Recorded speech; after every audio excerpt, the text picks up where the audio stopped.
মাহিন কেমন আছো? ভালো আছি স্যার, আপনি কেমন আছেন? আমিও ভালো আছি। মাহিন, তোমার জামাটি খুব সুন্দর। জি স্যার। কত দিয়ে কিনছ? 450। 450। এরকম একটা জামা যদি আমি পাই তাহলে আমিও কিনতাম। সুন্দর জামাটা আসলে। মাহিন, তোমাকে একটি প্রশ্ন করব। ইউটিউবের নামটি তুমি কখন শুনেছ? ইউটিউব। জি স্যার।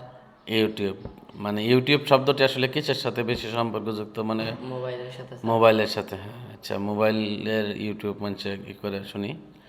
তাহলে তোমাকে বলতে হবে, পৃথিবীর এমন একটা দেশ আছে যেই দেশে ইউটিউব এই চ্যানেলটি নিষিদ্ধ। কোন দেশে ইউটিউব চ্যানেল নিষিদ্ধ? আমি তো এটা জানি না। মাহিম উত্তরটি জানে না। দর্শকবৃন্দ, যারা আপনারা এই ভিডিওটি দেখছেন, যদি আপনাদের উত্তরটি জানা থাকে তাহলে অবশ্যই কমেন্ট বক্সে জানাবেন। ধন্যবাদ সবাইকে।